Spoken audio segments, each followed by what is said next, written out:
This is The Drive with Dale Lolley and Matt Williamson on your 24/7 home of the black and gold. SNR, Steelers Nation Radio. And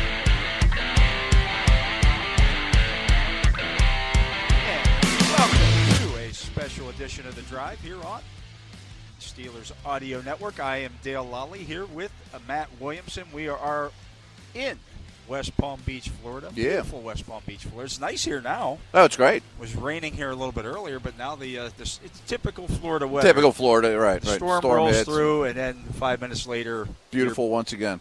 Back, and the sun is out, and now it gets hot and all that fun stuff. But we had lots of waiting on Mike Tomlin to speak today, and he just met with the media, which I took part in that interview there. You can check out the coverage later on today or right now at Steelers.com. Sure, yeah. But was asked about, obviously, a lot of questions regarding the quarterback position, and basically said, hey, we're still looking at this as a situation where we're going to fill another spot. They have two quarterbacks on the roster right now, where they're going to add a quarterback potentially in free agency and potentially in the draft. He said they're both on the table right now. We know they take four quarterbacks. Oh, there'll be four in camp for sure, right. Every year. So it's not beyond the realm of possibilities that they not only sign a quarterback and also draft one. Yeah, that doesn't sound crazy at all. And real quick, folks, we're coming to you on a Sunday. This is a little strange. This is a very fluid situation. Twitter's been blowing up. Where's Matt and Dale? I knew you guys were coming at 4, and we're an hour late. My apologies. We were waiting for Mike Tomlin to talk because we wanted to see or hear what he had to say before we and went Dale on had the air. to be part of that roundtable, too. So that's also kind of the reason I'm here. Exactly. And this becomes secondary to the process. But so we're coming at you late. I appreciate all the comments, how excited you guys were to hear us. And now here we are. So off and running. No quarterback answers. I didn't think he was going to come out there and be like, Aaron Rodgers signed today, and we're going to draft Jaylen Milroe. I didn't think that was how it was going to go, but it sounds like all systems go. You know what I mean? It's what we kind of expected. Well, and as he mentioned, he said, look, just this past week, he and Omar Khan had been to Alabama. Mm-hmm. They had been to Notre Dame. They had been to, trying to think of the other one that he mentioned. I was kind of overhearing. Not Mississippi. There was another college. I'd have to look through my notes here. Okay. But he said, look, we were at 3 colleges this week that also happened to have guys who were draft eligible. Quarterbacks who are draft eligible. I know someone was at Mississippi. I don't think Coach Tomlin it wasn't Mike. It was Andy Weidel was there. So they're looking at all avenues right now. And, honestly, whether they get one in the draft or not, or whether they sign Aaron Rodgers or another quarterback or not, again, that's just what you have to do. Yeah. That's part of the process. Yeah, and of course that's what everyone, just overhearing your guys' roundtable with all the media there, that was the first question, that was the second question, that was the third question. Yeah. But then it was, there's no answers. So why are we going to keep asking about it anymore? Because I think the balls are still up in the air. He's never, when we come back here next year, the year after, he's never going to tell you their draft plans. No. I think that much is clear. He did acknowledge that Aaron Rodgers was in town, 2 Fridays ago or a Friday ago, and they had a meeting. It sounded like it was a wonderful exchange, and that all went well, and there's obviously some interest there, but the answers hasn't happened yet, and maybe Rodgers is still just making his mind up. He has every right to do that. Right. As he mentioned, free agency, that's the way free agency works. Yeah. And some guys. I think Tomlin said something along the lines of, I've been doing this a long time, and I realize you have to be really late on your feet in free agency, and things don't happen overnight, and that's the way it goes. You're dealing with human beings, right? You can want to acquire a guy, sure, and the guy might be interested, but there are other things to factor into the equation. You build your plan going into free agency, but it's a guideline. It's not a strict thing, So we'll see where it goes, and if/when something happens here. But as he mentioned, he was asked about, is there a deadline or a timeline that you want this to work? And he's look, no, not really. We haven't gone that route with it because they want to see where this goes. And quite frankly, they're not doing anything right now. Right. They're not losing out on anybody. There's nothing's changed. I think someone asked, "Is there a drop-dead deadline with Rodgers?" And he's like, "No, I mean, we don't have to do that." You know, right? I mean, nothing changed from 3 days ago to tomorrow or whatever.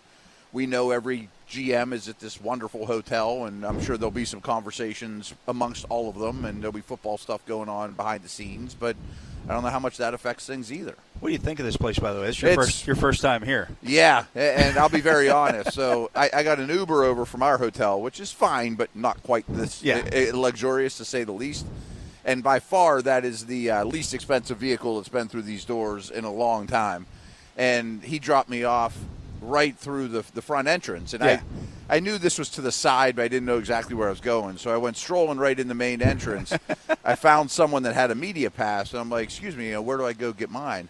He said, make a right here, go through the hotel, and then out the side door. Yeah. So I was in the hotel is really not doing it justice.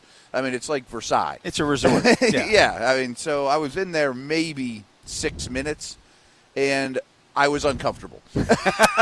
Like, I don't belong here. I mean, just seeing the wives and sons and daughters and family members that are here, probably not all owner-related. No, there's people who are just here on vacation. Just on vacation. And they're members of the club. The outfits they're wearing are probably my whole wardrobe combined in terms of cost. You know, and it's like, I don't belong here. Having seen all of your wardrobe, yes, I could agree to that. Hoodies and, right. So, it's pretty unbelievable. And I am excited to attend the party tomorrow night and actually see a little bit more. We're out in the parking lot, by the way. We're on the road coming in, right to the side of it. The third hole, I believe, on the golf course is right behind us. Okay. It's very nice. It's very. We've used this analogy before too. I mean, the pool or the pond. I mean, we're in the pond. Right. But it's awesome here. I did walk around back and looked at the ocean. While it was kind of the rain was. And this is on down. An island. Yeah, we're on an island here, and or whatever they consider. I think it's considered an island. But yeah, it's beautiful. I mean, I'm joking that we're in the parking lot, but I mean, even just for us, they constructed basically 3 buildings out of nothing. That couldn't have been cheap or easy to assemble. I mean, they're all air conditioned. They just built these buildings in the middle of the parking lot for us. Yeah, pretty cool. Mike Tomlin, I asked him about the acquisition of DK Metcalf, and his eyes immediately lit up. And he's like, oh, yeah. It had a little different tone to it than the rest of the interview, right? Yeah, like, I'm really they're very excited about what DK Metcalf can bring to this team. I think someone asked, how do you think he's going to fit in? He's like, well. And what was the Pickens comment? Like, he wasn't obviously making fun of Pickens. He was asked, he said, they have a similar skill set. Mm-hmm. And he said, well, look, I don't agree that their skill sets are similar. They do some similar things. But DK Metcalf is a big man. George Pickens is tall. Yeah. And then everybody got a chuckle out of that. I think you did more than anybody. And sitting right next to him. And I thought the same thing. DK Metcalf is a big He's man. A big man, especially for the position he plays, is rare. But no, I don't think they're exactly the same at all. I see that a lot. Boy, they're kind of redundant, so Pickens has to go. Why? I mean, what's terrible of having 2 immensely talented, large people that I have a feeling, no offense to Russell Wilson, but he's not going to be the quarterback this year. I think these guys are going to be going in-breaking routes a lot more than we've seen in the past. I don't think they're both just going to run straight outside the numbers, and that's all you're going to see from these guys. Yeah, and I think, too, George Pickens is a better combat catch guy than DK Metcalf. It's not even close, to be honest with you. Whereas DK Metcalf is like scare the bejesus out of you because he's big and fast, and you can't press him. Exactly. Like, I'm not saying DK plays small. He does not, no. He doesn't, but he's not the contested catch guy. I mean, Pickens is one of the best in the league. A lot of Metcalf's big plays are when he leaves somebody in the dust. Yeah. I mean, not that Pickens can't outrun He was a legit 4-3 guy at the combine. And he really, when he starts opening it up, I mean, forget about it. Yeah. So he doesn't get much press coverage. But he's also really, really good on slants and things like that. That big body, it's a big target. Because you can't press him. It's like, really he's going to get a clean him. release. Yep. And so they do different things. I still think George is, I don't want to say a work in progress, but it has maybe his best over the middle in breaking days ahead of him. You know, like I don't think that's not in the bag of tricks. No, for sure. And so it should also, as we've mentioned before, there should not be, when the Steelers line up on offense next year and those two guys are on the field together, there won't be a safety within 20 yards of the line of scrimmage. No, I wouldn't think. And I would assume Arthur Smith's history shows us this, that we still aren't going to see an exorbitant amount of 11 personnel. There'll be those two out there a high percentage of the time. And what that means is there's also Washington, Freiermuth. I mean, other big bodies. I mean, those four. Creating space. And I thought it was interesting when he was asked about Kenneth Gainwell. And he's talked about Gainwell winning in the flats. He mentioned it a couple times. Yeah. Well, again, if you have those two big wide receivers out there and you can dump the ball into the flat to one of your running backs who can then make a guy miss. Yeah. That turns into that you're getting a 20-yard or 15-yard chunk before the next guy gets up to do that, and you got two big guys on the outside. It creates more space for everybody, without doubt. And we already know Warren can do those things. And I found it interesting. I did a different podcast earlier today, just reviewing what's been reported as their 30 visits. The running backs that they weren't big guys. They're Tootin and Sampson, and their speed. I said I'm going to say the word explosive a lot, and they don't exactly look like Najee or Jerome or Franco. I mean, like they're not the biggest backs out there, and I think a lot of it is directly related to DK Metcalf. And I meant to say this earlier: if your four non-running backs out there are Freiermuth, Washington, Metcalf, and Pickens. That's like Hakeem and Sampson. I mean, like, it doesn't get any – Freiermuth's like the only one that's ordinary size for his position, and he's 255 pounds, Yeah, so it does open some things up. So maybe you don't get the physicality from Najee, but the other four guys are more physical, you're not going to run into as many stacked boxes right, either. Right.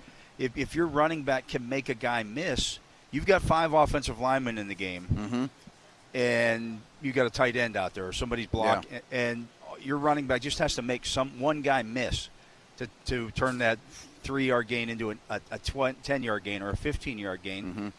Another thing that's dawned on me, too, is Arthur Smith has a pretty good history in the screen game. And we saw some, but I bet in year 2 you see more, especially with the Fatanu. I mean, like the offensive lineman that can really be athletic and out there.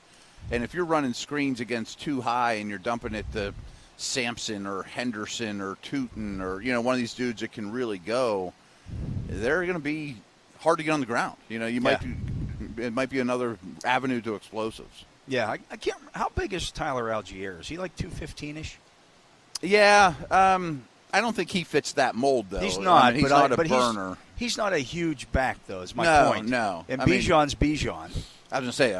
They had this in mind because the best version comes through in Bijan, who happens to have these explosive can do traits, everything, and he's 225 or whatever. But you wouldn't have been, and they threw Bijan a lot of screens too. Now I think about it, without question. And you don't use the 8th pick in the draft on a running back just because he's good at football. You have a plan, get him in space as well as do everything with him. And the Steelers aren't going to have Bijan. Nobody really does, except for the Eagles and unless Falcons. You're going to draft. Genty. Good luck with him being there at 21. Right. Anyways, let's get to a break. He is the Matt Williamson. I am Dale Lolley. We are here at the Breakers Hotel in West Palm Beach, and it is a beautiful day here. The league meeting's taking place here. Mike Tomlin just got done talking. We'll talk more about what he had to say when we come back right after this. This is The Drive with Dale Lolley and Matt Williamson on your 24/7 home of the black and gold. SNR, Steelers Nation Radio. And we are back. I am Dale Lolley. He is the Matt Williamson, and we are here at the league meetings in West Palm Beach here at the Breakers Resort slash hotel slash extravaganza. Yeah, it's quite a production here. And I mentioned those pro days in the first segment. I just found the quote here. Mike Tomlin saying they were at Notre Dame, Ohio State, and Texas. Those were the 3 schools. Okay. Obviously, prominent mid-round quarterbacks. Right. Yeah. Which I do think is more likely. That being said, we say this all the time. There's other players at Ohio Correct. State, Yes. Texas, and Notre Dame. Yes. This is not the tiny school, Southeast Louisiana Tech, that only has a quarterback. Right. I mean, Ohio State's got some dudes. I can't even think of what Texas, what that school would be this year that just has that a just gives it away. That's only quarterback. It's not Malik Willis or what I mean. There's just not that. I mean, even they're all big schools. Indiana has even Syracuse has a couple dudes. And, right. So there's not. That's not the only reason they go to pro days. You're right. It's just like when they, it's always reported, oh, well, the Steelers took Jalen Milroe out to dinner. Well, they also took like 6 other guys that you didn't hear about. Yeah. 100%. So it's all part of the process. But, of course, they're scouting quarterbacks. Sure. That doesn't mean they're going to take one. Right now, you don't have a starting quarterback in your building, and so you're gonna scout all those guys. You don't have your quarterback of the future, so you're going to do that every year until you do have that guy. Yeah, 100%. And I think it's pretty well known. Shuck was one of their 30 visits. Dart's on the list. He hasn't been Doesn't here yet. mean that he'll actually come in. Right. That could change, but he is scheduled to come in. I would imagine that maybe I don't know if they get Shedeur Sanders in or not. I don't know. We'll see. But you do your homework on all those guys because again, at some point, they might be free agents. Oh yeah, I mean all that quarterback knowledge is super important. And you're going to play against them too. Yeah, right. You definitely want to know their strengths and you learn weaknesses things. and all that good stuff too. Yeah, so you learn some stuff. We're going to be joined here by Max Starks of he of the Steelers broadcast team, and we'll get him on here. And he just talked to Mike Tomlin himself. I sat down with him. How you doing, Max? Hey, Max, what's up? Can you hear me? There? I think you should be on. Yeah, I believe so. Oh, boy. Everything is plugged in. Is that not turned on? But as Dale and I were saying, I mean, attending Ohio State, Texas, Notre Dame, those pro days does not mean you're only looking at their quarterbacks. There's going to be a ton of dudes drafted from those. Yep, still having some issues. Still nothing? No? Still can't hear me. Yep, I can hear you now. You can hear him now? I can hear Max, though. Yeah, you can hear me talking over the headsets? Yep. Okay, there we go. Okay, there you go. We're here now. You can hear yourself? There we go. Hey. Yeah, got myself. Okay. Okay, yeah, we're doing this on the fly here, guys. I mean, honestly, we were supposed to go live on the air at 4 o'clock, and Mike Tomlin was leaving meetings at 4 o'clock. Yeah, to sit down with us, right. By the time he got over to sit down with us and the assembled media, it was, Yeah, well after 4 o'clock. Well after 4 o'clock after 4 because, o'clock, you got went 45 minutes. You got to walk around this place, but you can check out. We'll have the video that Mike Tomlin did to sit down with Max Starks on Steelers.com later. Again, with my coverage of what he had to say with the local media as well. How'd that go, Max? What do you have to say? No, I think Coach Tomlin was really, really comfortable. It's going to be a really good content. We kind of got into just where the team is. Obviously, the acquisitions because he hasn't talked since the end of the season. Got some thoughts about him from this combine class and group, being down at Senior Bowl, pro days that are happening, and just really getting his thoughts on those things, what he thought of the 2024 season. So it's going to be some really good content. I had a nice sit-down with him and really just kind of went through offense, defense, free agency and everything. So it's a pretty good synopsis of where we're at right now, the state of the Steelers. Yeah. We were referencing the first segment, the round table that he had with Dale and the rest of the media guys, and not that he was down on anybody, but as soon as DK Metcalf's name came up, it was, whoa, how's DK going to sit in? Yeah. Well, he was like jumping out of his skin. I was like pretty excited to have that guy. Yeah, and you'll hear in the interview, I mean, he just talks about, the schematic challenge that he presents to opposing defenses, right? When you have that guy, and of course, we can't help but think, man, what does that look like having him on one side, George Pickens on the other? Pick your poison, so to speak. You'll know when those two are on the field together, you will not see a safety within 20 yards of the line of scrimmage. No. You can't. 7-man box every time. Yeah. And then what does that do? It allows you to run the football better. Yeah. Right. So. And he talked about, like Kenneth Gainwell, for example, catching passes in the flat. Yeah. If those guys are clearing things out, all he's got to do is make a guy miss, and you've got 15 yards. Which he did against us when he was in the Philadelphia. That's what he does, He mentioned it a few times. Yeah. So, I mean, and I think the guys that he got, those were guys he also saw recently within the last 2 seasons. Yes. Mm-hmm. You know, I mean, you'd think of Kenneth. Boom, we saw him in December in that hellacious stretch, 3 years and 12 days. Great. And then, of course, going up there New Year's Eve, you know, close to the end of the season a year ago up in Seattle. So, I mean, it was some really good stuff. And then we even talked about Darius Slay, Equale's addition, as well as the other defensive guys. So, I mean, got some really good content. Yeah, I still think, I mean, if you look at this team right now, you still need help on the defensive line. Absolutely. Yeah. And I think, to me, you can always use another offensive lineman. Now, whether maybe you don't draft that guy in the first round, or even with your third-round pick, you don't have a second-round pick. But those, I've seen fourth-round offensive linemen, I've seen third-round offensive linemen work out pretty well. Yeah, well, I mean, and think about where we're at. I mean, the history there. I mean, when I came in, you know, I wasn't a first-rounder like a lot of the guys that were on that line when I came in, because, I mean, Kendall Simmons was a first-rounder, Jeff Harding was a first-rounder, albeit for the Lions.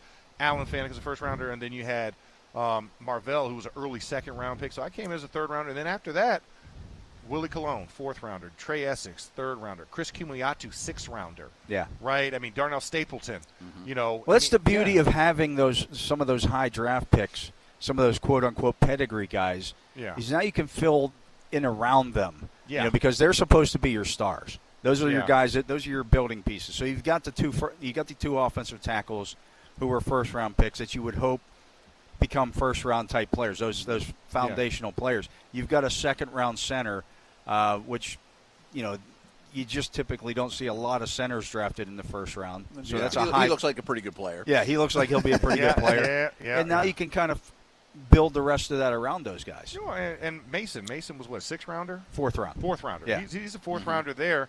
And you're saying we've got plenty of pieces around here.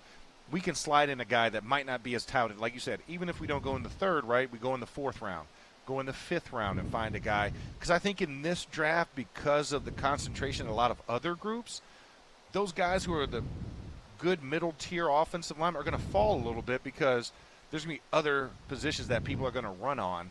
And we still haven't seen the end of movement. I mean, who knows what's going to happen as far as the Steelers getting back into that top 100, another crack at the apple. But, you know, where we stand right now as it sits, I mean, like you said, defensive line I feel like is a big emphasis because you've got to get younger there and you've got to get more depth there. Yeah.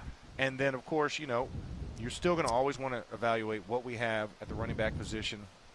Can always use more offensive linemen because guys that you thought were going to be able to come back, not Nate Herbig, gone to Washington, right? You know, and James Daniels down to Miami now. So it's like, okay, well, we need some guys to bolster in, guys who can play that tweener, right? That can be more like Spencer Anderson, who is still under contract, can play that guard tackle position, interior swing guy that can bump to the outside. So, Max, you mentioned the running back situation, and Dale and I were talking about it in the first segment. Just getting a strong inkling. Najee's gone.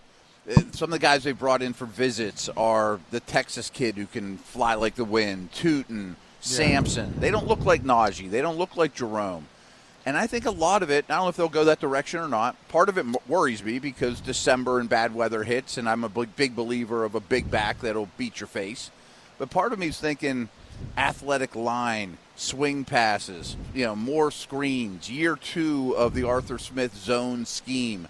And mostly because you have those two monsters on the outside, there should be more space. I don't think it's an accident that Coach Tomlin mentioned Gainwell in the flats, you know. So would you be worried if you didn't have a hammer back, or are you excited that they might have the explosive take it to the house guy? You know, I mean, they'll probably add one more. Yeah, they're going to add one more, and I think it's going to come in the draft. Yeah. I you know, one of the guys I still look at, and obviously he ran just recently in his pro day, Camp Scattaboo, and he was in the 4.6s.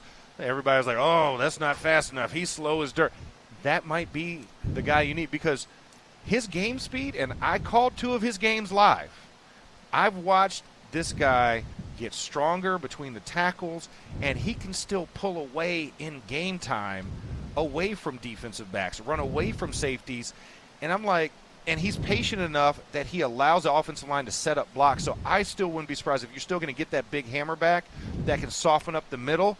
But like you said, have the versatility. If I want to run a 2-back set, right? I can now split out Jaylen. I can now have a spill for Gainwell, or if I get them in, if teams want to get heavy on coming to the outside, now I can run it up the middle because these guys can still run up the middle. They still are classic guys. So I think you just need that balance, and I think there is a hammer back in there. I think if not, if we are going to go to that, that'll make it a little less likely for the A-gap run game, which I think you still have to do because you got Zach and Mason who are not short on the nasty. They've been afflicted by the nasty gene, which I love at the offensive line position. But at the same time, you want to utilize it and highlight their skill set as well, which I think that's why I think there's still that guy out there. Yeah, I do too, and we'll see, where scattered 4.6 is fine for a running back. I need 4 yards. Slow, I don't need you to hit the home run. Get me 4 yards on average, and we're still on schedule as a team, right? Because that's what you base it on, right? You get 3 opportunities. I'm not talking about the fourth downs. I hate the fourth and short. So, tush push conversation gone right now. Yeah. But if I get 4 yards a carry and I run 3 times in a row, that's 12 yards, right? You're getting the first down. I'm getting the first down. That's what I care about. Don't be a guy that's going to dance in the backfield and then now we're talking about 3-yard average because then now we are in the 4th and 1 world. Well, and then to the point of our conversation, if you're seeing fewer loaded boxes, like that's been the issue that the Steelers have had the last couple of years. Is like, okay, you're going to run when Najee Harris is in the game, and you've got Washington, and you got all these big guys. You're going to be running into 8-man boxes pretty consistently, just because the other teams, you might as well put it on the screen and say, hey, we're running here. They're not stupid. Yeah. They understand. I believe the defensive guys are not that smart. They're not stupid. But the coaches are pretty smart. The coaches are smart. There it is. The coaches. The defensive guys don't know anything. No, it's just see ball, hit ball. But I think that's the other thing, and you want to be able to have a guy who can run out of 11 personnel as well. I think the other thing that kind of hurt Najee was Najee couldn't run out of 11 personnel. Yeah. Mm-hmm. And so that's why it got obvious. You got Connor Hayward in there. He's not there to run a route. So a couple of weeks ago, they bring in Juszczyk. Yeah, for a visit. Yeah, I found that odd. We didn't talk a lot about that. And people, they want to play with a fullback. Juszczyk's a fullback, but he's not Dan Kreider. He's not a banger fullback. Yeah. No, he's more of a weapon type fullback. He's closer to Connor Hayward than he is fullbacks from the 80s. Yeah, absolutely. It's not like they were bringing in Patrick Ricard. Yeah, that's a fullback's fullback. Yeah, that's what every fullback hopes to grow up and be. Yeah, right. He's an offensive lineman who plays fullback. Yeah, exactly. Yeah. They put an FB next to his name. Yeah, they just changed that, but he's offensive athlete. Yeah. I mean, it's not like Alec Ingold would be another guy that kind of is a close one, like with Juszczyk, whereas you see these fullbacks that are more utility backs. Yeah. And I think that would be more accurate of their statement. They can run, but they're not taking the mic in the A-gap 12 times a game like Dan Kreider's going to do. Sure. And I think, you have to look at those options of guys who can catch out of the backfield. And I think, we still have something with Connor.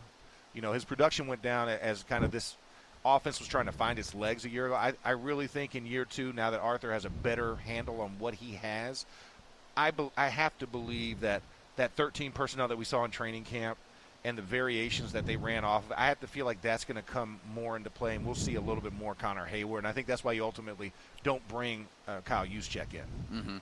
Real quick, I mean, Arthur Smith's known for an outside zone scheme. I don't think Najee fit that well at all, to be honest with you. No. I think a new back will go a long way, which isn't Najee's fault. They inherited him. That's a big reason to me he's not Nobody's back. Ripping Najee Harris. Right. We get this all the time. You guys are always ripping Najee Harris.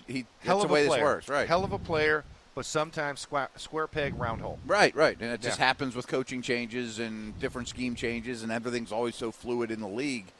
But would you expect, with a hand-picked Arthur Smith back, for it to look better, the outside zone game in particular? I do. And year 2 for the line. Yeah, I do. Because, I think Arthur and Coach Tomlin kind of talked about this. Arthur's had a hand in the transactions that have happened on the offensive side of the ball. So when you're thinking about a DK addition, a Kenneth Gainwell addition to that unit, he has a plan in place for those. So I think whoever we get in the draft. The 3 offensive linemen that you drafted last year. Right. Hand.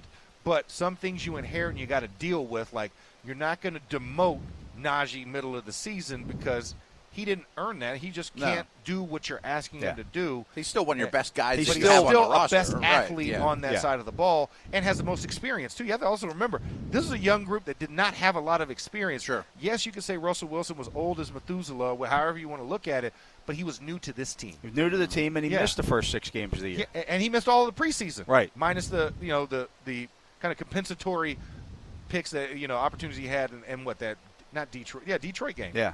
Yeah, 5 plays. So you kind of have to work with that. And I think having this opportunity to now another year, so when we do see these guys, and it is an Arthur Smith pick back, Right. you best believe the offense now opens back up.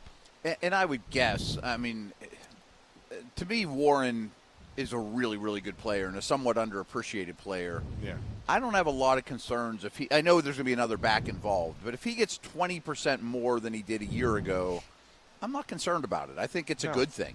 No. And for him, I think, you had the injury, that kind of sidelined him a little bit in the season. But Slow start, what he brings explosion-wise. Right. What Receiver. he brings, out of the receiving, out of the backfield, and Blitz just his pickup. slipperiness Yeah. and his willingness to pick up those Is blitz. really good, right.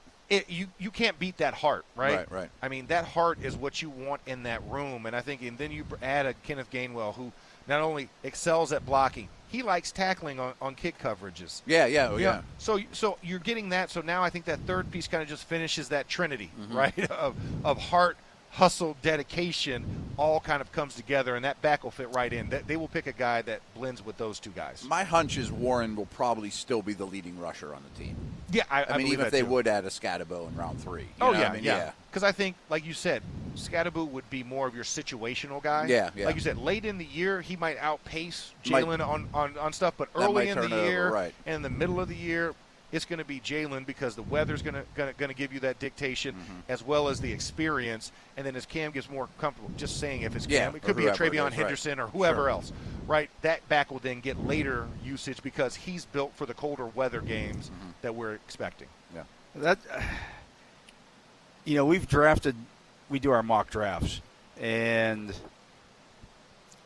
we've ended up drafting Treyon Henderson a few times, and people, you can't take a small. I'm like, he's not a small back necessarily. He's not as big as Jerome Bettis. He was 202 at the combine because he slimmed down. Yeah, because they all do. Yeah, they all slim down to run fast. But he played at like 210 last year at Ohio State. He is not a small back. He is not a 190-pound scat back. Yes. That is not who he is. And he might be the best pass protection back in this draft. Yeah, like he I is agree. very That's a willing to do rarity that, in this draft, which is rare. You just don't see a lot of guys that have that experience because most of the time if they're on the field, it's because they're getting the football. Exactly. Like as much as I like Ashton Genty, I'm not going to ask him to pass protect a whole lot because I don't know. Especially on Boise State. Yeah. Like, exactly. It's I'm like, out listen, there, if you're on the field in a passing place, because we're swinging the pass to you. Right, yeah. Yeah. I don't need him taking any more punishment without the ball. I mean, if he's your best guy. Yeah. Real quick question for you, Max, because I think it's really a trend, and I think it's NIL related. This draft class, the running backs across the board are really bad in protection. The receivers across the board don't want to block anybody. Is that because they're millionaires? They're 18-year-old millionaires and just – I think the teams, because they're getting paid that, right? Yeah. The teams are treating them as such because they're like, I think times are changing. We gave you all that money. We want you on the field making plays for us. Not doing the grime work. And I think that's what's something. And just to kind of turn this back towards ASU. But that's kind of what's refreshing with seeing Hines as the wide receivers coach at ASU. Because I've gone to a couple of their practices. When you see some of the blockers, they stand out even more, right? And he has all of the reason why Cam Scatterbull got the yards that he did downfield. If you watch the tape, his receivers, Zay Guillory, Jordan Tyson. Like if Jordan Tyson doesn't get injured, he's probably one of our top receivers coming into the draft this year. Okay. Because he is a blocking receiver, and people, you don't see that. But when you watch his film, you're like, holy crap! And he's going back for another year. God bless him. But you're right. I mean, when you see like a Tet McMillan, right? You see Luther Bird. Burden you see doesn't block anybody. He doesn't block it because he was their entire offense. Exactly. Right. Exactly. He was their entire. It's like, well, Brady Cook can't. Noodle arm is a noodle.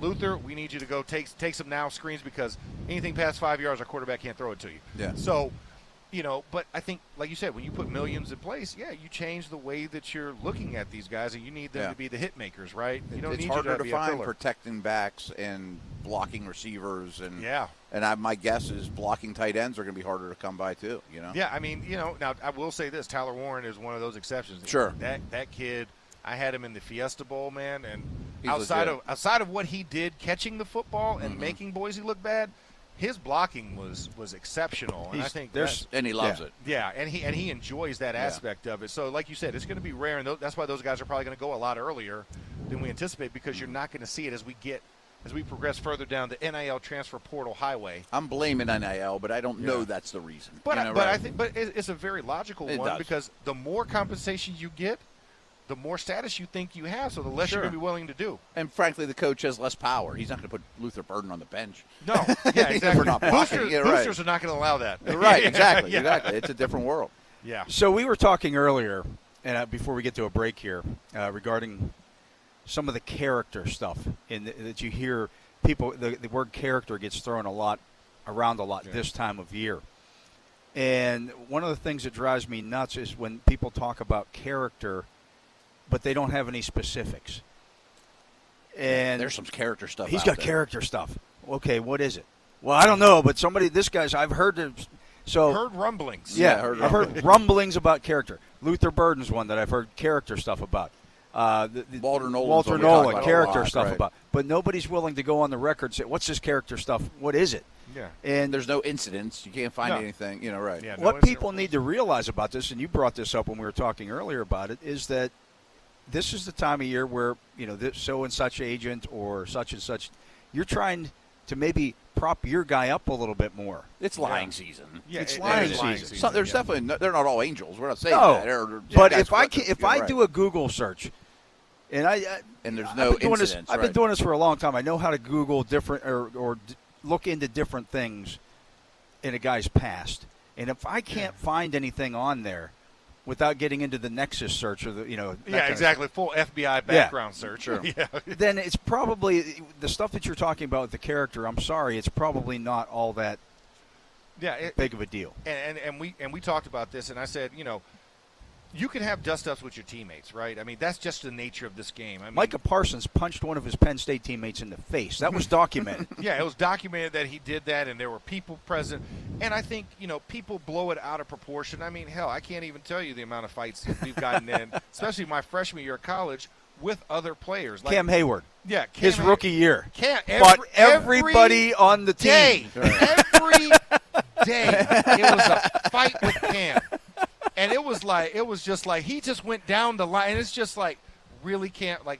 And I'll take his character on my team anytime. Yeah. I'm 9 years in the league. Like, I really don't care. I don't want to fight you right now. You know what I'm saying? But he wanted to fight everybody. Now Willie was willing participant every single time. I was like, this is the easiest thing. I'm like Willie's like a doorbell. You just push the button. He's ready to fight. He's ready to fight. I mean, but those are things that are supposed to happen, right? Because they also build team unity. Yeah. And it also shows you to a man what I'm made of. So when somebody complains that, he got into I'm like, that's your character issue? It's like, I want that character issue 67 snaps every Sunday. Sure. If that's what you're going on, I'd rather say as an issue. Whoa than sick him. Exactly. Because I know that, hey, listen, because there's some things you can't manufacture.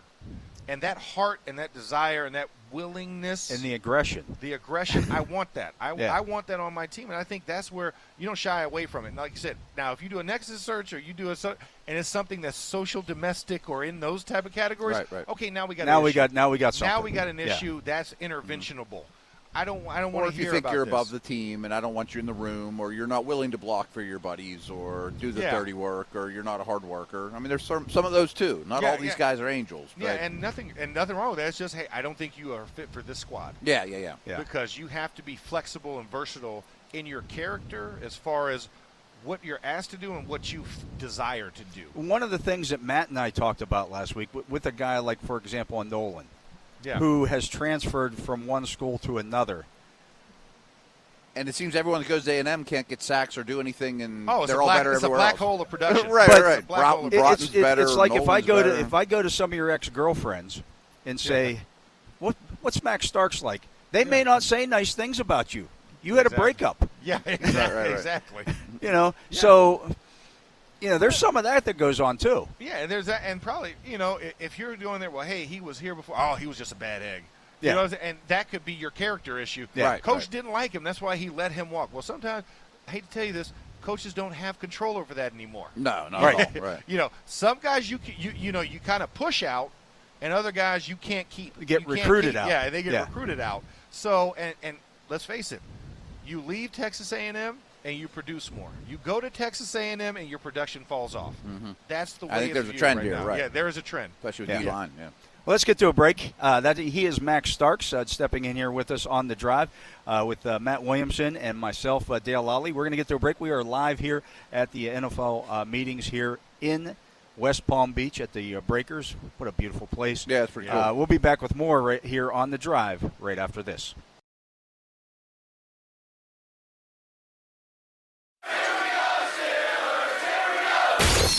This is The Drive with Dale Lolley and Matt Williamson on your 24/7 home of the black and gold. SNR, Steelers Nation Radio.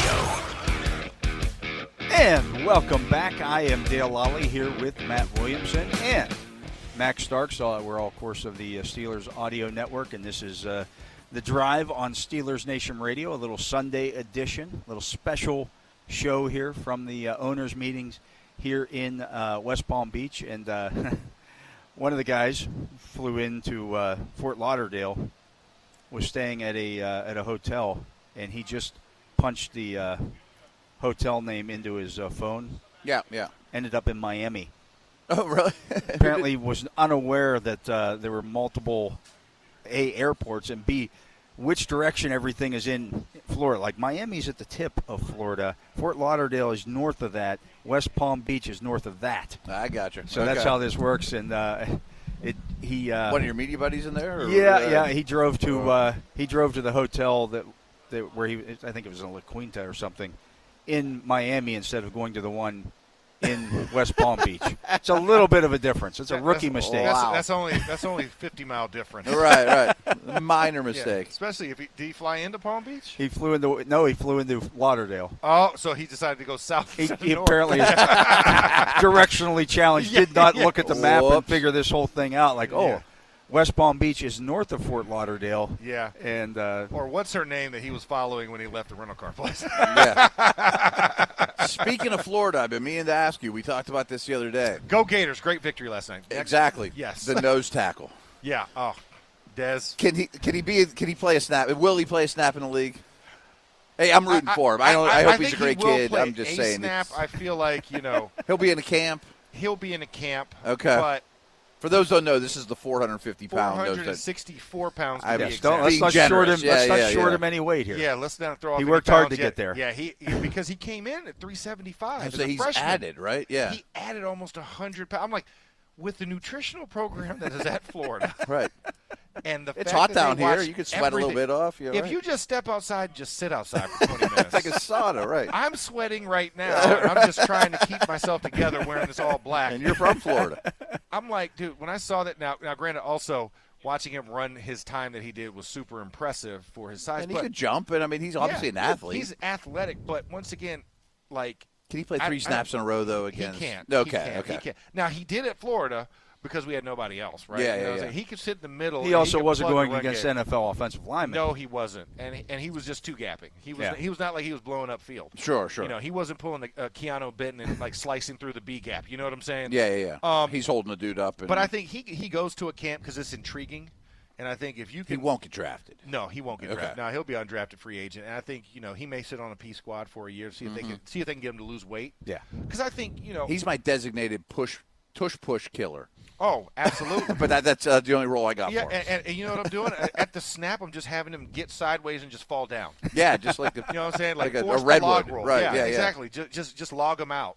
But I think but it was impressive to see that. I can't see it especially with the way the game is now. It's so much faster.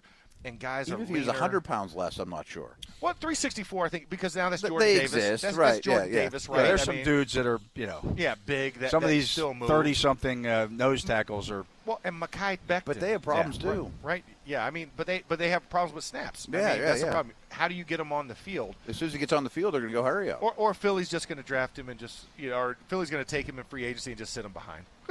Yeah. Yeah, it's like, hey, let's just stockpile talent. Hey, we don't need you to play significant amounts. If we eventually we can get you there in 2 years, we'll do that. Yeah, I had to ask you about him, though. I mean, he's so Yeah. unique. I mean, I'm rooting for him, but I just can't imagine. Yeah, no, it just now my years like 2004, early 2000s. Yeah, he's Aaron Gilbert, right? You know what I'm saying? Yeah. You can go bring him in and like, hey, we'll throw him in. Ted Washington, right? Yeah. Another big Those guy. guys existed Sam Adams. more, right. Those guys lived because we were big. They were Offensive linemen were big.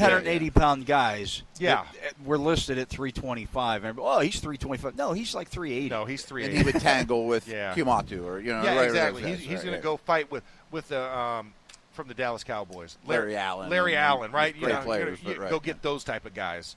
But yeah, no. Today's NFL, no. 400 pounds. Because some of the, just I mean, live. he did 37 bench reps. He jumped 25 inches, which at 464 pounds to get that against the force crazy. of Earth. Right. I don't know if he jumped or he just pushed the Earth down. I don't know. Which one it that's is. what I was going to say. I felt a little tremor in the force that day. Yeah, exactly. Like The Earth got like, what was that? a moon around the planet. He wore a single-digit number too. Gravitational I was like, force. oh. It was slimming. Yeah, it was nice. I was like, "That's a lot of blue." Okay, I think we agree on him, though. I had to run it by you. Yeah. No, I don't see that. Now Cameron Jackson, the other, Yeah, well, that guy's going to get drafted. he's going to get drafted. Yeah, he's going to get drafted. Yeah. Cam's a good one, and he's athletic. I mean, and that's the thing. He'd like, fit in here, don't you think? Oh, he would. Yeah. And I think for a lot of like he's built in the mold, like Jonathan Bullard, that came out years ago, and he's not the Dante Fowler or Cox Jr. or any of those. Like he is a solid, physical, technically sound defensive lineman, which I think fits here. And for the scheme and responsibility that you're asking him, not having him come in and say, you need to start right now and you got to be the main guy. He'll ease into that, but I think he'll be a great complementary piece. One of the things that Mike Tomlin mentioned when he spoke with the local media, he was asked about Keanu Benton in the nose tackle position, and he mentioned that it's nice that he has the ability to be able to play multiple spots, because if you're just a nose tackle in today's game, there's not a lot there for you. Yeah. Do you look at a guy like Kenneth Grant as being somebody who can do more than play just nose tackle? I do. I see that he can move. Yeah. And I think how we view it as a nose tackle has to evolve, right? Everyone just thinks Hampton Steed. You're thinking run game, run stuffer. Yeah. You can still be a nose and blow up field. Javon Hargrave. Hargraves is a prime example of that. Tuitt was another one that you shift down into a four-man line, he can play nose, right? So I think when you people think need of to remember, Grant, there's a four-man front more often than not. It's It not is. exclusive, but I get it. I know. Hey, Dick LeBeau, Sure. his footprint's all over this team, and traditional 3-4-2 gappers, that day is gone. Mm-hmm. And I think when we say nose tackle means run game. I think having a one technique who can blow up field is what we're looking at now. That's the era we're in. It just happens to be on the card. It hasn't been updated that nose tackle. It just means interior defensive. Because there are guys throughout when we do our mock drafts and things of that nature. A lot of noses. There's So when we take a Kenneth Grant in the first round. Yeah. And you're like, okay, do we take another nose, a guy who is just a nose, later, or is Grant kill two birds with one stone? Can he play? Can he be that second guy next to Cam Hayward or next to Keanu Benton in the Which is nickel also and part of the dime? beauty of Benton. Is Yeah. he can kill kind of two birds with one stone. Yeah, he can kill two birds, but you would love to get more out of him. Yeah, and I think where now there's Larry Ogunjobi not there. You don't have that title necessarily fit right there. I think that's where now you want to slide him there, and I think a Grant, a Harmon, Nolan, along those lines are guys that fill that. And maybe if you do say third, fourth round, say Joshua Farmer falls. Right. Now I look at Joshua Farmer and day three I like that guy, good grade, and he fits the nose category for me. And there's a bunch of them. And there's a bunch of those guys. And like I said, I just feel like there's going to be a surplus in that day 3. I know we don't have that day 2, second round pick that we, which we salivated over at Combine. Absolutely. About what we could go get, right? Sure. Oh, the places we'll go. Dr. Seuss style about that second round pick.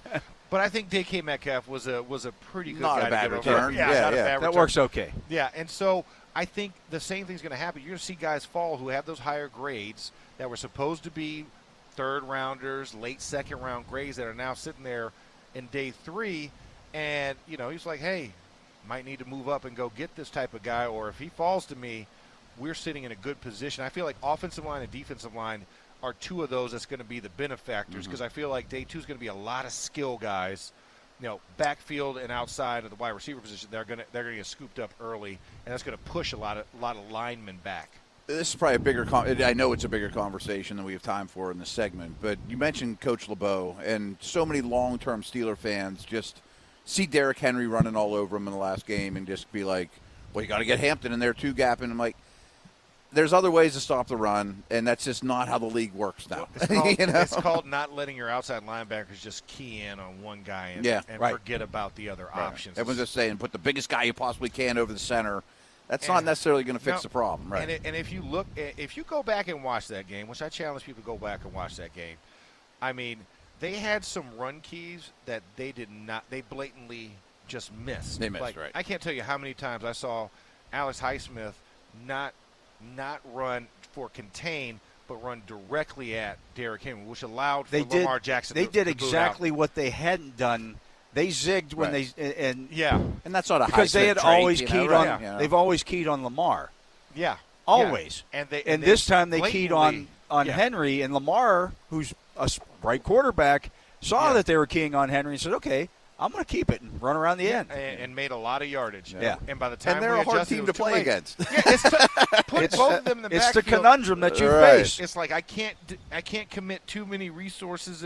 And you're like, two of the most unique players at their position in the last 20 years. And they were so scared about one or the other beating you. And it's like, if you just play it true, you would have been fine. And I think they kind of overthought themselves. I think they tried to zig when they figured, well, the Ravens know how we're going to defend this, and we're going to do this instead. And we're going to surprise them. It bit them in the butt. Yeah.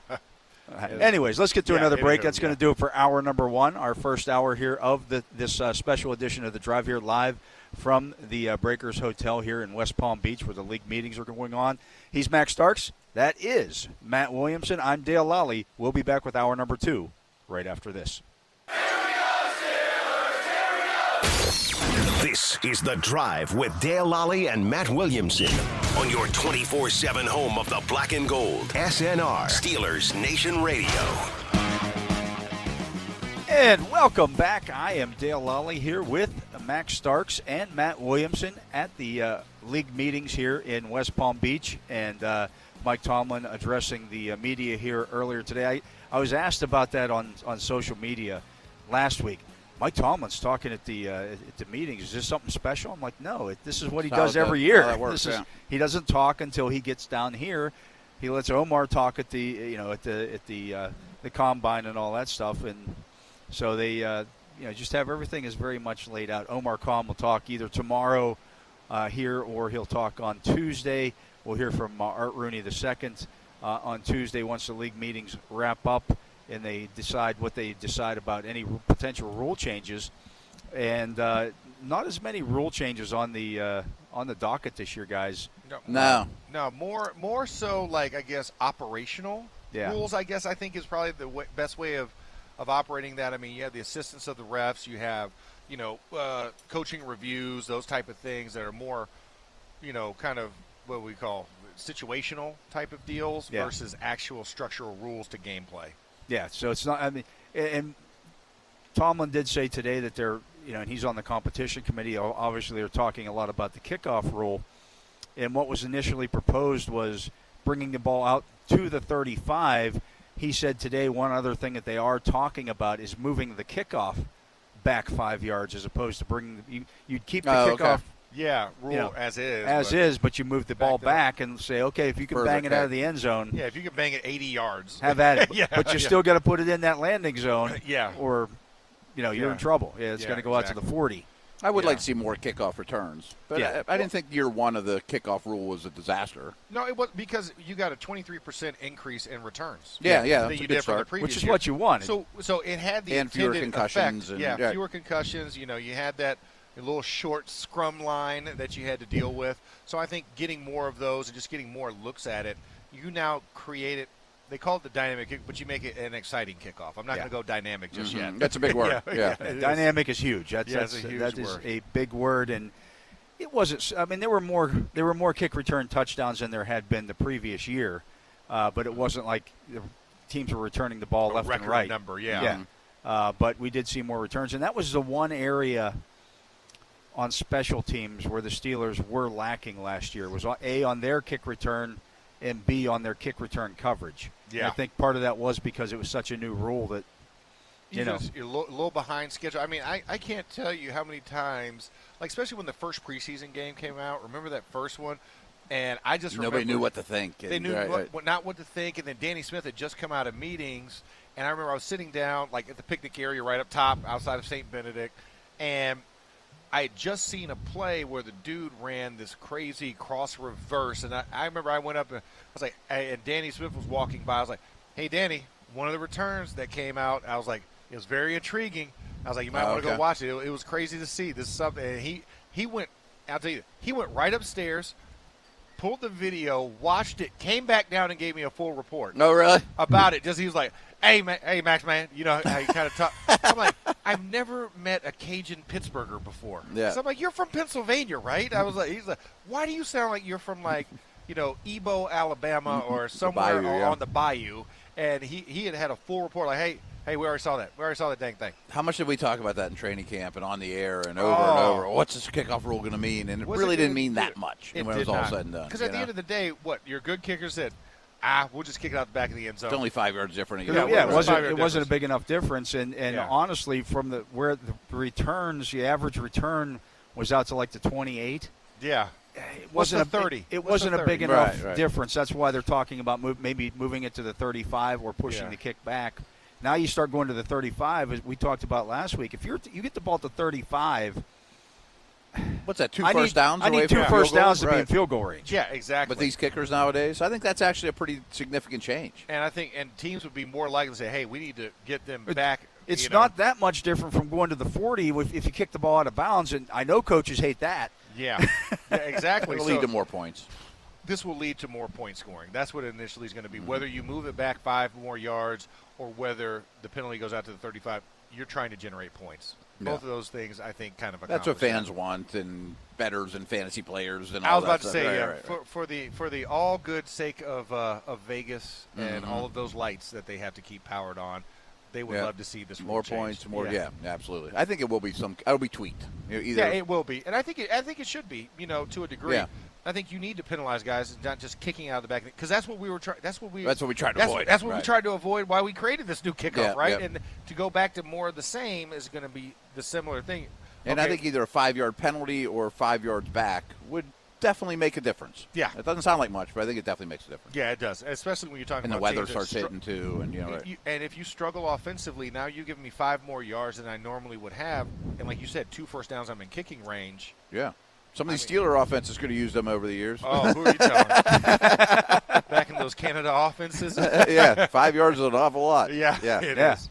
Can I put that on my stat line? Do you have a strong tush push feel or care?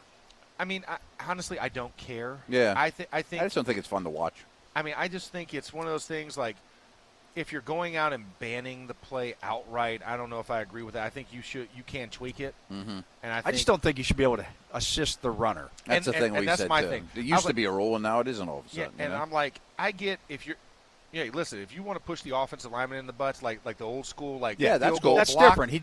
But the guy with the ball, no. You can't touch the guy with the ball. That's my problem with the whole thing. That's because, I mean, what's the difference between – when you get an open field and an offensive lineman slingshots the guy into the end zone. Right. You just pick up a little back and throw him 5 yards. Throw him and toss him into the end zone. That's the same thing to me, right? Yeah, it's like. And you're not allowed, for example, on a if I'm lining up for a field goal, you can't use another player to catapult over. Yeah, but you're kind of allowing that kind of assistance on those plays. Yeah, you now switch it to the other side of the ball. Where you're saying we can do this, and it's also the ball carrier.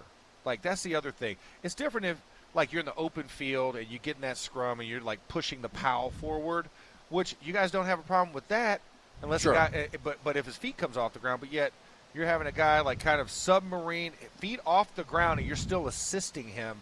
I'm like, you can't have it both ways. You got to pick one or the other. And I think if they tweak that rule to where, hey, you cannot touch the runner, you can assist the linemen that are in the ground. If you're that guy coming across in motion, you know, you give a push that way.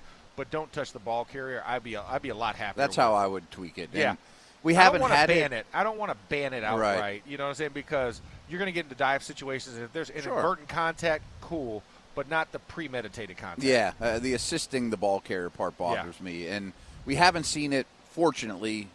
But I also think, and I'm not an athlete, but I would not want someone pushing me from behind from an injury standpoint. I feel like I can't protect myself when I'm all this motion behind me, you know, like especially if you get those guys diving underneath, like Kansas City was trying to do, right? Trying to submarine the center. As a center, I wouldn't want that because I'm like, I got opposing forces. Yeah. And, you know, Jason Kelsey, listen, I get it, shorter, you know, type of guy. Right. But Gam Jurgens, a little bit taller. I would be worried about my knees. I'd be worried about the pile-up that happens. They're coming in low, and then you got them pushing, and they're going to be high. Yeah. So now it's like, do I just fall over and just lay on top of it? Because my legs have now kicked out. Well, what if I kick Jalen Hurts in the shin with my cleats? Yeah. Then I'm in trouble in those moments. So it's a safety issue that they do need to figure out a more streamlined way of dealing with it. I certainly think it's also fun for the fan or the viewer. It was not. It was non-Eagle fans. Eagle fans loved it. Which was the game in the playoffs where Washington was Washington, and it kept jumping offside and jumping offside. We're just gonna give them a touchdown if you do it again. Right. You know what I'm saying? It's like nobody wants to see that. Yeah. No, you don't want to see free points being given in that moment. Especially the goal line. I mean, half the distance goal. Who cares? You know, right? Yeah, exactly. 2 inches. Are we at the point now where the quarterback sneak, like? It's a legitimate play. There's, you know, that's been in the game forever. Yes, like, it's not that. You're also going to see the Tyler Warrens doing it, and there's some tight ends that Chiefs come in and do it. Yeah. Right. They the don't Ravens do it with Andrews. Sure, as they should. Tyler Warren's perfect for it. You know, but you're not shoving Lamar in the back. No, definitely not. Hurts is a bigger, stronger guy. You know. Well, Hurts squats almost as much as Saquon. So that's why you use him for those types of situations. Yeah, but so you're right though. There's not a lot of huge rule changes that I think that'll change in the next couple of days. Yeah, it's not that great. We'll see what they do at the kickoff. We'll see some of these other things. But I don't think most fans are going to necessarily look at this and go, wow, they really changed the game. Well, and it's not noticeable, I should say. But I did see something on Roger Goodell, and I can't remember where I saw the story at, pushing again. They're talking about that 18th game. Yeah. Oh, that's coming. It's just a matter of when. And I think it's going to be 18 games, 2 byes, 1 fewer preseason, and get used to it. It's coming. Yeah, well, I think it is coming, but I think, you know, it's that darned CBA those players got. Yeah. So it's going to have to be collectively bargained, and I think that monetarily with what that's going to do with the current contracts versus the new television contracts, and everybody's like, you're not going to short us on this. So I think that's the only thing that's probably holding this up, and why we got just to 17 and we didn't jump from 16 to 18, which was what the initial plan was to do that. They had to compromise it. Well, the way the salary cap has gone up in recent years, I mean, the league's pretty healthy. It's the salary cap. The last 2 years, the salary cap has gone up more than the entire salary cap was when I first started covering the Steelers in 1993. Right. Yeah. It's gone up over $30 million in each of the last 2 years. It was like $30 million for your entire roster when I stared covering the team. Which it absolutely should. I mean, when I came in, player it was only $80 million. It wasn't that much big of a difference. Now guys are getting $80 million. They're getting $80. One guy in particular we know got $84 million for 4 years. I'm like, it just shows me the league's healthy. I mean, people have a problem with it. Why have a problem with it? It's not your money. When you see the sales of teams, like every team is worth billions of dollars. That's the only way to judge the health of the league. Or what are the teams worth, and what's the salary cap? Yeah, when Washington went up for sale and they hit that $4 billion mark, and they could have had the worst business plan on the planet. And they were so bad at their job, and they still it's the best investment ever. Yeah, and then you saw the Celtics, what they went for as a basketball franchise, 6.1. It's like, these teams are only appreciating by billions. Billions. Right. I mean, a hedge fund manager buys the Panthers. Yeah. It's the best investment ever. It's a better investment than anything he can invest in the market. He could have hedged. Right, exactly, right. Like, this is a no-loss situation. Yeah. Yeah, nobody loses money ever. I can run this thing in the ground like Washington can, and we'll still make a fortune. Yeah, still make a king's ransom. Yeah, it's crazy. Yeah. But the league's healthy. It's all it means. Let's get to another break. He is Matt Williamson. That is Max Starks, and I am Dale Lolley. We are here at the Breakers Hotel/Resort Golf Course, beach, everything. spa. Getaway spot. Pretty nice. There's all kinds of stuff back there, and it's beautiful here in West Palm Beach with league meetings taking place here. And we'll come back and we'll talk more about just that here on Steelers Nation Radio and the Steelers Audio Network. Work right after this.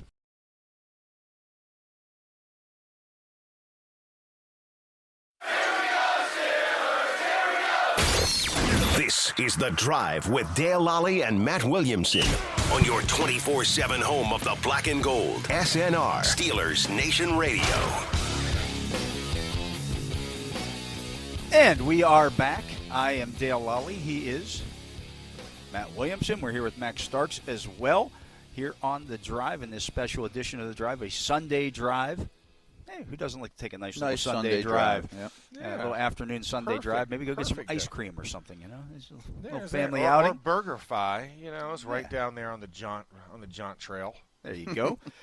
So one of the things that happened this offseason, we were just talking about the salary cap going up so much that I think it really affected free agency to the point where we saw, I thought Dan Moore would get a nice contract in free agency. I'm thinking like $15 million per year. Yeah. He ended up getting over 20 because the cap went up so exponentially. Yeah. More so than I think people recognized, and it has gone up. It's gone up over $60 million in the last 2 years, and so you got to spend your money.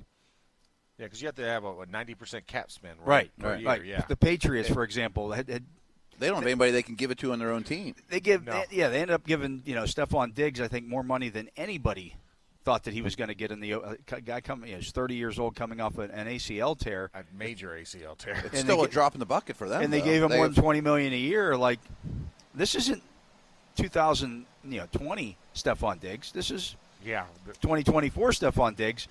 But you have to make that work for somebody. You have to give that money to somebody. Team Stephon Diggs. Yeah. That's the other thing.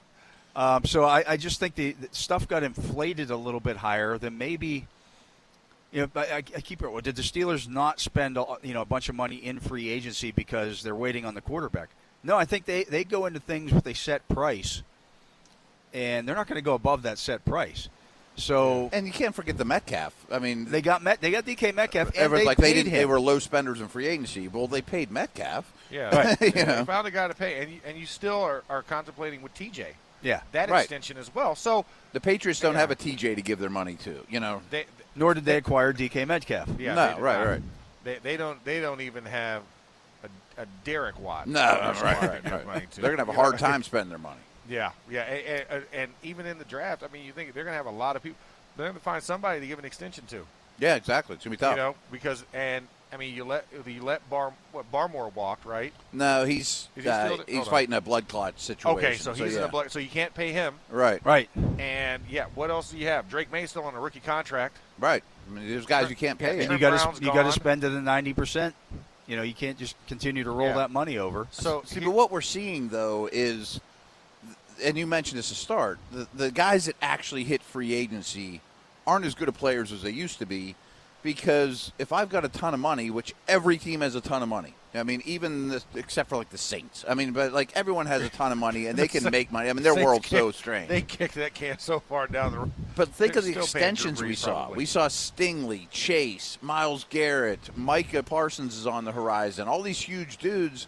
You just don't let them get to free agency now because we have all the money in the world.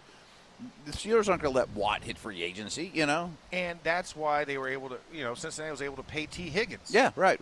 They were probably thrilled to cap one. Yeah, they were like, hey, listen, we got this money to spend, and we Let's still got it. Let's do it. Yeah. But, going back to New England. Those guys aren't going to hit free agency much. Listen to how many guys the Patriots added. Oh, I know. Harold Landry III, you paid him. Spillane goes there from Las Vegas. Carlton Davis, Morgan Moses, Milton Williams, another guy you paid. $27 million. You paid a lot of money, too. Kyrie's Tonga, Joshua Dobbs, Mac Hollins, Caleb Von Chason, Marcus Epps, Garrett Bradbury, Jack Gibbons. They added so many, and they still by far more to spend than anybody else. Still have way more money to spend, and they've added, was that 12 guys I just named? That are overpaid many. Right. Robert Spillane is getting damn near as much money as the Steelers paid to get Patrick Queen. Yes. Now, Robert Spillane is a fine player. He is solid. But he ain't Patrick Queen. Right. There's a reason why he's not here and Patrick Queen is. Yeah. There was a appreciable difference. But, that's a team that you're in a full rebuild, and like you said, you didn't pay anybody last year, and your draft picks compensation where you're at right now resembles that. And they have to change it because Mike Vrabel's not going to put up with that. Right. So this is why you have to go out there. So we can't sit there and compare apples to apples. We are a kumquat. Don't compare me to an apple. Yeah. You know what I'm saying? In this type of situation. And it's a team that also has been to the playoffs. What other playoff team spent a lot? Not a lot. No, not a lot. 0. I think we've spent more probably than most of the other 14. Yeah, people aren't. Ravens kept Stanley, and that was it. People aren't factoring the DK Metcalf thing into free agency when they really should. Because if there's a quarterback if to come. DK Metcalf had been on the open market, he was worth more than T. Higgins. His contract he's been a better way player. higher He would have been right below Jamar Chase. He's been a better player in his career than T. Higgins. Proven. His contract would be way higher than the one the Steelers gave him. If he was on the open market. What would the Patriots have given DK Metcalf on the open market? Everything. He would have been the highest paid receiver in the league because they can't spend it anywhere else. Yeah. So the other thing people don't factor in with these contracts is true UFAs that signed a new deal. How often do they see every dollar of that?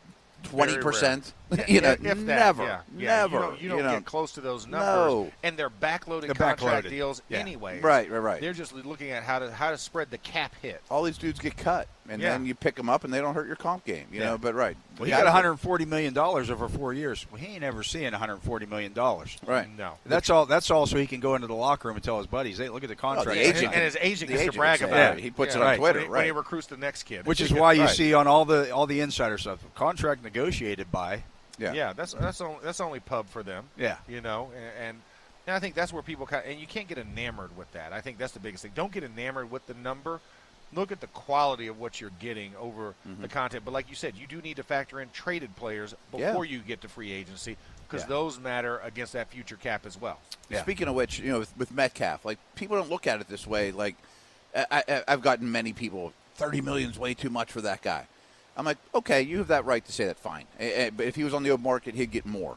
But the last contract he signed with Seattle, I don't know what the numbers were, but it was a higher percentage of the cap then than $30 million is now. It's all relative. Look at percentage of cap, not how many dollars Present they actually value, get. Right. Not past value. Right. Is what you have because to the cap on. goes up. The cap it's goes like up inflation. so like fast, and it's exponentially gone up, and you have no reason to not believe that it won't go up another $30 million next year. If I was making $30,000 a year in 1979, I was doing really good. Right. If I'm making $30,000 a year now, not so much. No, you're below the poverty line right there. Yeah. Gallon of milk doesn't Stuff cost changes. the same thing. Yeah, right, stuff right. changes. A dozen eggs. Right. So I've heard, right. 30 grand would get me a dozen eggs. That's all it would get me.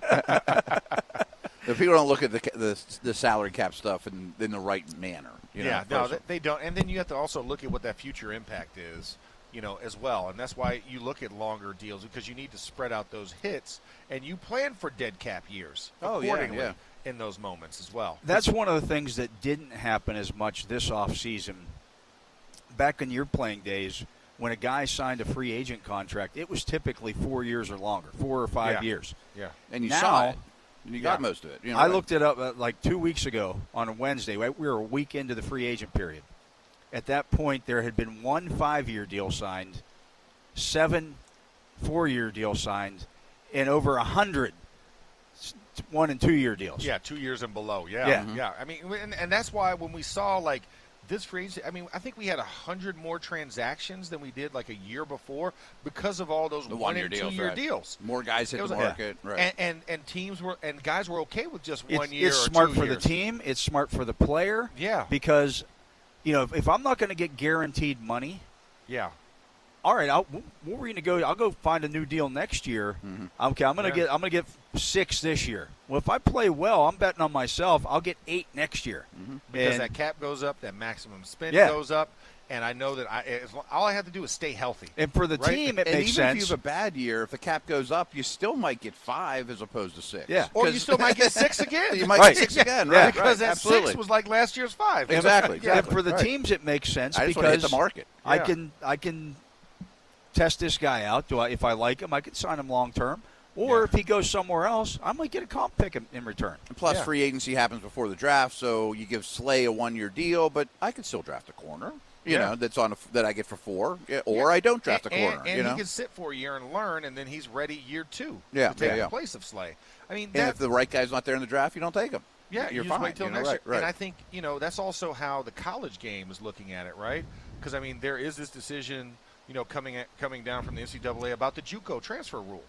So if JUCO doesn't count, Okay. why not take a more mature JUCO guy that's played 2 years post high school, and now I get a more mature freshman than I get in here.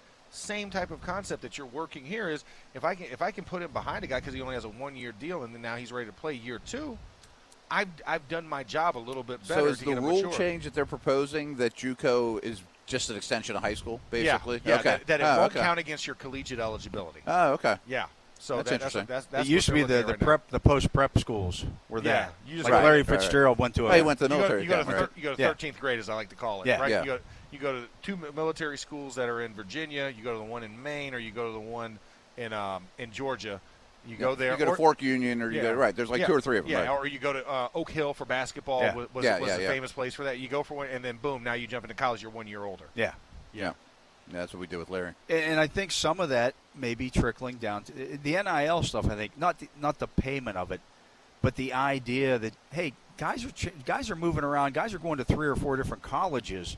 Yeah. So why do we think they can't come in and learn a new system with us in a year? Because they're doing it in college. Tyler they Shuck's are. been with 3 schools and has 4 degrees. Yeah.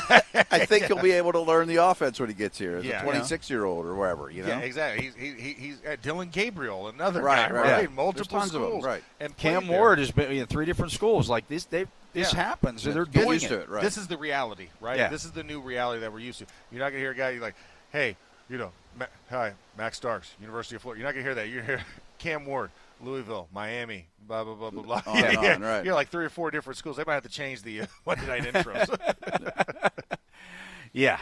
or just say most recently. There's that. Yeah. So it's The Wild West a little bit in the scouting world. Yeah. It really is, and I just wonder.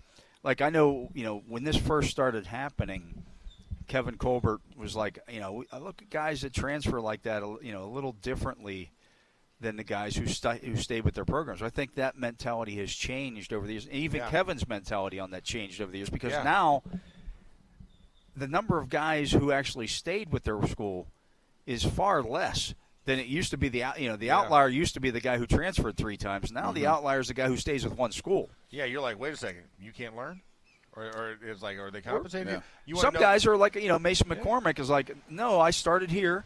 I want to finish. I Here. want to finish here. These are the people who, Right. who got me, at the beginning, and they put a lot of effort and time Bama into was me. calling him, and He's stayed, getting calls from right. other teams. He could have made more money.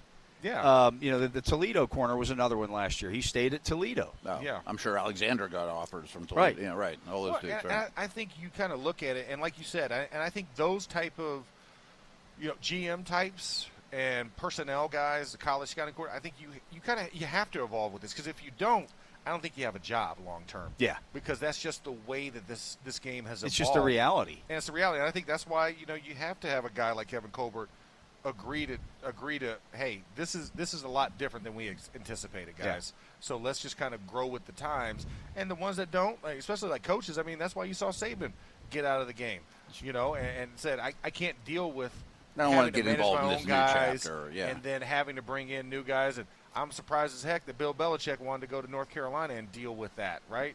But the first thing he did is hires a GM to handle that stuff. Handle all that stuff. Because say, hey, it's I'm just more here to like coach the guys. professional game now. It is. It is. I mean, and more guys are getting picked up. Like, I think Andrew Hawkins is actually at Toledo. I think that's where he took the job as their GM. And you see Kevin Colbert doing the job at Colorado State. Like, they're now going and finding guys, hey, are you experienced, personnel guys from the NFL league? You're now finding a job in college now because it's managing it similarly. Now you just need to manage being able to keep guys a little bit longer or tie them in a little bit more. But that's where this game is growing to where we're literally seeing a semi-professional league growing right underneath us at this homegrown level. It really has become college football has become a minor league. And they play 16 games. In full. Yeah, and they if play you go like to the crazy, right? if you go to the championship, you're playing 16 games. Yeah. And it's like the week before the Senior Bowl. Yeah. Right. It's like, this guy just played in the national championship. Yeah, he'll be ready for the Senior Bowl. It's like, just another week of practice. Wonder why Howard didn't look great throwing at the combine. He played 16 games. He's tired. He's tired. Right. tired. All beat up. The other trickle-down effect that has happened from this, Max, is, and Matt and I have talked about this a lot, people assume that, next year's quarterback draft class is going to be great. Nope. You can't assume that. You can't assume that an underclassman is going to enter the draft anymore. Because Beck, and we talk about him all the time. Thought was going to be. Ewers should have done the same thing. Ewers should totally. He could have went to Georgia and probably made about $3 million. Right, easy. But he's going in. But Carson Beck stays and gets $4 million at Miami. Yeah. Guess what? The rookie wage scale is. You're going to be a top 25 pick. Yeah. With that salary, and you don't get the scrutiny. Right. Take ballroom dancing at Miami and have a great year. Underwater basket weaving. Right. Yeah, the art of sleep. I don't know. Whatever you want. Whatever you works. Take, right. Because you Coaching, already got your degree. Yeah, football coaching. Exactly. Basketball coaching, all that stuff. You can take it all. Exactly. And you get to be the big man on campus. Yeah, and you get to live off campus. Right. Which wherever you get want. An NIL deal from that. Yeah. I'm going to stay in this, this condo penthouse. Caleb Williams, right, had a penthouse in downtown L.A. Yeah. Couple weeks ago, Carson Beck had a Lamborghini and Mercedes stolen on the same day. $500,000 worth of vehicles stolen and did not bat an eye. Right. Like, I lost my Lamborghini. And he's a college student. Darn. Right. Yeah. It's not a bad life. No, it's way different than our college life. And I think what we've seen as well in recent years is that the quarterbacks who come out who have more collegiate experience are better prepared to play in the NFL because they've had more starting experience. Bo Nix, Jaden Daniels. I mean, these guys were older. They play, and they moved on from different schools. Even Joe Burrow was a guy that learned new had a lot systems. more, that has had a lot more experience. And I think that's what you want to see because the era and time of like the Mitch Trubisky's of the world, the Sam Howell, the ones that play like 1 year, and they're 1 year fan, that's gone. Yeah. Because they're saying, why didn't you transfer? Mm-hmm. And why does your tape look like this? You still only won 6 games. Yeah. There's a lot of spots you only started 13 games in your career. Like you could have stayed another year and got another. Enough. Yeah, another. Trey Lance is the perfect example of that. Like when he was coming out, he'd thrown like 220 passes in his collegiate career. He only had 1 game COVID year. Now he's in the CFL. Yeah, exactly. Now he's gone, and I think those are going to be especially at quarterback. I think offensive line we're still going through that. Sure. Marius Mims only had 16 starts. Right. Broderick had and they still got drafted in the first round. There's such a shortage. Because there's so I mean, it's the planet theory. There are only so many guys on the planet who are that big and that athletic. And that's what I was going to say. Mims shouldn't have transferred from Georgia to Akron. No. We don't want to see you get more PT. But, and I think for them, also for offensive linemen, they mature later in the league. Like your linemen hit their stride year 4, year 5, year 6 in the league. That's where they're at their best. You're not expecting them to be year 1 Joe Thomas. Come in and start the game. Jake Long. We don't need that anymore. We need you to be on the long haul because we need you for 10 years down the line. And I urge people to remember that with Broderick Jones. Yeah. I mean, he has not hit his prime yet, even close. And listen, everybody won't want to hear this. He will be a lot better left tackle. You can't judge him at left tackle how you did at right tackle. Mm-hmm. He's finally home, huh? Yeah. He's home. He's more natural there. And if he just does half of the stuff that he did in college, he will be fine at left tackle. Bear with him. He's going to struggle because he has not played a lot of snaps there. Mm-hmm. But I guarantee you by midseason we'll be like, man, why hasn't this been sooner? Like he's going to fit in there naturally. He wasn't good enough the last 2 years to beat out Dan Moore, hence why he did not move and take Dan Moore's spot. But now being here, knowing what the responsibility is, I think he'll be fine. And Dan Moore just got $20 million a year.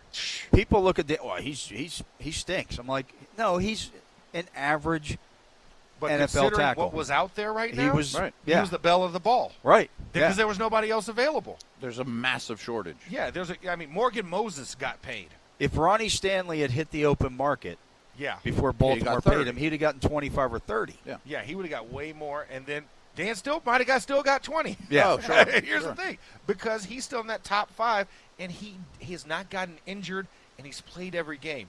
Do you understand what consistency and availability do for your value? And this is not a great offensive tackle draft. That's the thing. Yeah. There are guys, Exactly. Last there year are there was guys a who ton of play offensive tackle in college who, well, they might be. They're not offensive tackles in the They league. might be guards. Yes. And so you look at it and you go, okay, we can either try to get one of the 4 true tackles that are in this draft, or we can go sign Dan Moore. Yeah, and it's like if Dan Moore was a free agent last year, It would not have worked out that way. This year, he hit the market at the right time, and he capitalized on the market availability. There's the scarcity, so to speak. Every week 3, there are going to be 64 offensive tackles starting games.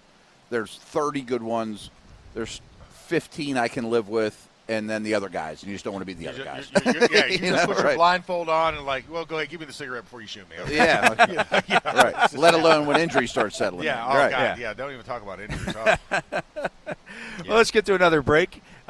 You are listening to The Drive here on Steelers Nation Radio on the Steelers Audio Network. I'm Dale Lolley here with Max Starks and Matt Williamson. We are live from the NFL meetings here in West Palm Beach at the Breakers Hotel. We'll be back with more right after this.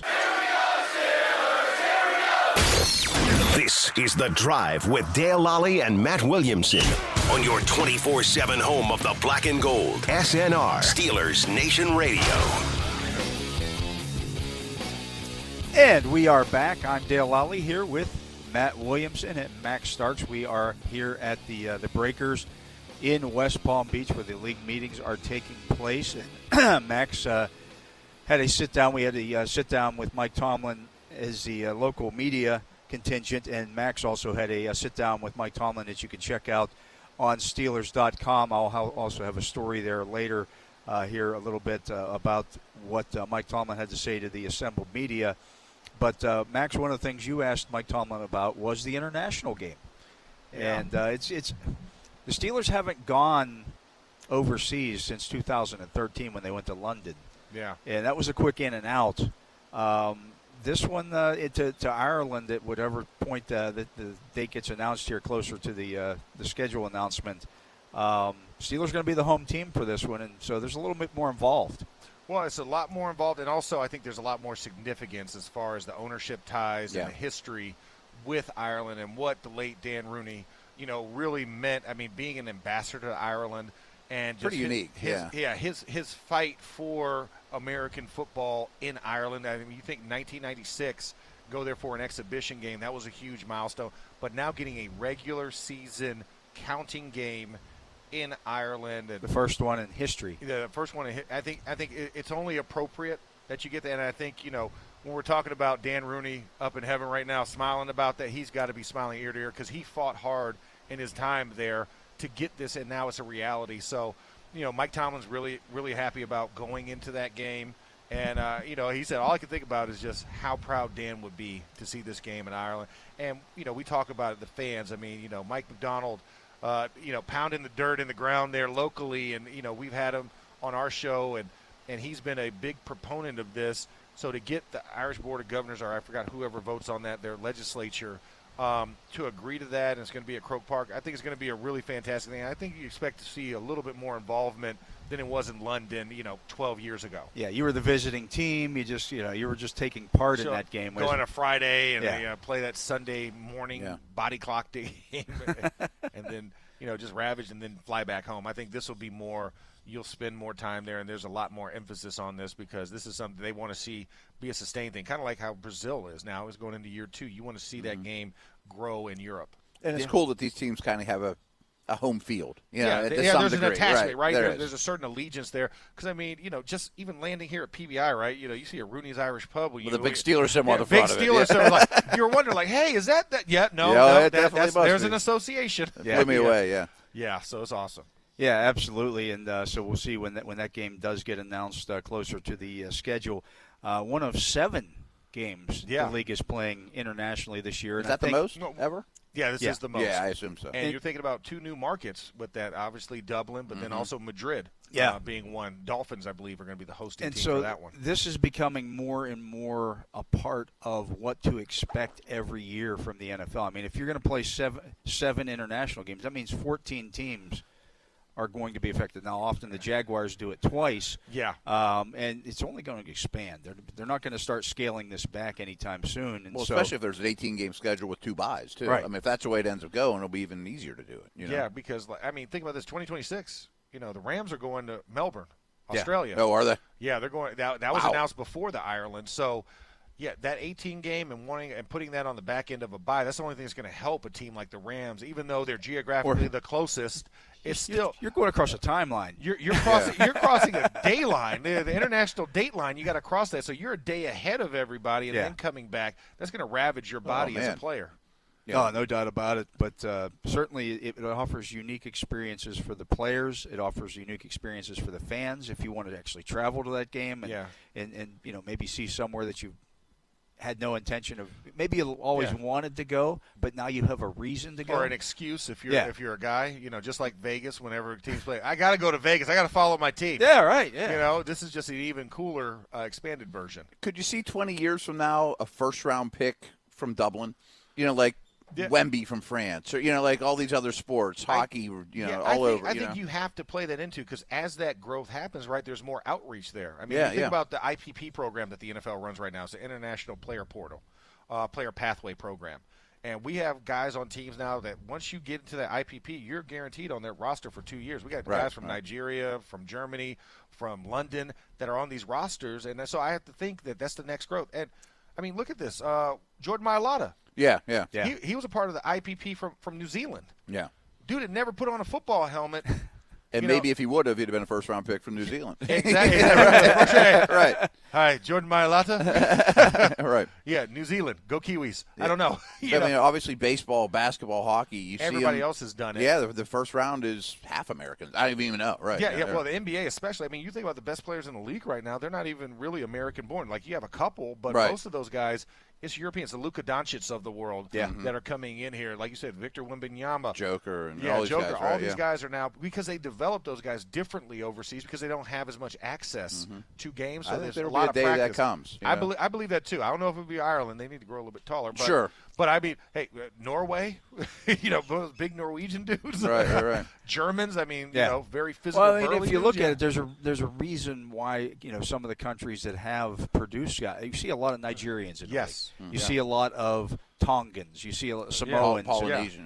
Polynesian guys, I mean, their body types are built for contact. They're built for contact. And I think, when you talk about that, and even we had Marvin Allen on our squad from the international exemption list, played wide receiver, and now he's the head of the UK office, judging this talent because he's done it and been through it. So I think as it gets more sophisticated, as like you said, you get more exposure of the American game in these countries, the more the resources come there to where they can actually train similar, not the same. Sure, right. Because these guys are now coming to America for college, and getting that Americanism, to the football game. Now you can start seeing it more homegrown and then coming over. Yeah, and that's, I mean, honestly, when you get to the point where you do start having that is when the game really takes off internationally. Yes. You think about a guy like, for example, in the NBA, Mao Yang. Yeah. Dude.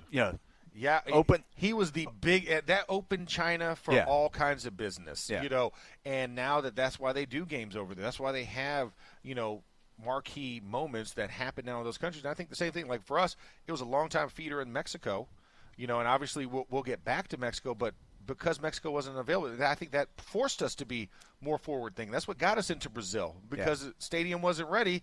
Sao Paulo was, and now we're getting a second year in Sao Paulo, Brazil, where we never had a footprint. So I think this is what the game has aspired to. This is why Roger Goodell re-signed, is because he knew he was going to grow this game internationally. And now you see the emphasis and the dollars. We don't have the World League anymore. where Right. you could go put those guys, and it was kind of an exhibition for the kind of left. Now you're sending marquee guys over there to be the ambassadors for this game. Yeah, and to your point, I think Dan James Rooney would be Harrison pretty was happy about it. was happy about it. James Harrison would be happy about that. Yeah. He's like, why couldn't we do this regular season? It's like, no, you didn't want to play for, what was it, Spanish? What was it? What was the team? He was in Frankfurt. He was in Frankfurt, the Galaxy. Yeah. And they won a championship, I believe, when he was there. So, yeah, I think we've moved on from that. But it does, just opens new doors, new avenues, creates more fans. And, again, the NFL is America's game. Yes. We don't look at it the same way as they look at, like, soccer or, in the case of, Gaelic soccer. Yeah. Or Gaelic football in Ireland, it's just looked at differently. Well, that's how we look at football here. Exactly. And so you want to help people understand. They just don't know. They don't understand the game to the level. They haven't grown up with it to the level that the people have they here. don't know the nuance of it. 50 years ago, football wasn't the number one sport. It was baseball. Yes. But it's taken off because everybody's, so you want to just create that everywhere. It's a a couple great game. generations. It's a great Right. game. Well, it really is. And the more exposure you get, like you said, because also time zones. You have to think our games are played way later. Yeah. Because we're further west. I know we don't like to think of ourselves as true, but we're western by at least 4 hours before the most westernmost European country, right? There's a lot of time zones in between. So, you have Michael McDonald and those guys in Ireland watching games at 4 a.m. in the morning. Yeah. Like, you put it That's on a their dedication. time zone. Yeah, that's dedication. Without a doubt. Yeah, and then you have our men and women of the armed forces getting up in the middle of the night to In watch Germany, games. in Germany. or Saudi Arabia, or wherever they're at. I mean, even when I was in Afghanistan, right? I mean, the Pat Tillman said, like, they're getting up middle of the night to watch these games. And I think the more you bring that game closer to them and you get it in their time zone, the more attachment you're going to build with the game. Yeah. No doubt about it. And, again, it's a great game. It's a great sport. It's why we do what we do. Yeah. Because the fan support here just screams for it. Yeah. So you do want to continue to grow the game. Could it be bigger in the United States? I guess.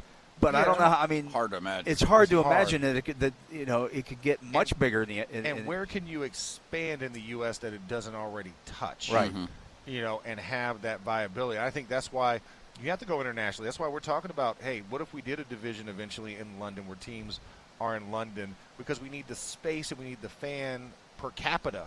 Yeah. It has to grow into Europe. While you look at a team in Germany or something, but you need multiples over there. You can't just be a one-off. Although the planes are getting so damn fast now. They are. I mean, you can always resurrect the Condor. You know what I'm saying? And just get a team Condor jet. But you want Seattle to London still that's a a tough road trip. That is I just know that. So the flight that we took back from Seattle 2 years ago was it Christmas Eve or New Year's Eve? Yeah, we were 4 hours. We were like, I couldn't believe how fast we were. Almost back before we left. Yeah, exactly. Yeah, I mean, and that's amazing. Like you said, the efficiency of jets, and I think and with that growth, you want to have that flexibility, right? We want to be like, hey, London's not that far away. We could have some other guys. And we can have that constant international view, because that expanded viewership, guess what, leads to more concerts, leads to bigger salaries, which leads to more opportunities. Yeah. And if you got 18 games, you want to get some excitement in there as opposed to saying, all right, this week 15 matchup, just like how we get with Thursday Night Football sometimes with these matchups. Yeah. Bring a little excitement. Bring a different audience in there that's like, okay, well, I'm getting to see somewhere different. And those crowds are insane, too. God. Those soccer crowds in Europe, man, it's fun. They are nuts. Yeah, I love it. It's definitely fun. Guys, that's going to do it for our show today. Good stuff. All right. A fun little version, a little Sunday drive here in West Palm Beach. I can think of a few places better to do a little Sunday drive, but that's going to do it for our show today. We'll be back again tomorrow, 4 to 7 p.m. right here. Get the extended hours on Monday and Tuesday for the drive. But for Max Starks, for Matt Williamson, I am Dale Lolley. We want to thank Brian LaMartina back in studio for making sure we stay on the air. And we want to thank you for listening to this edition of The Drive on the Steelers Audio Network.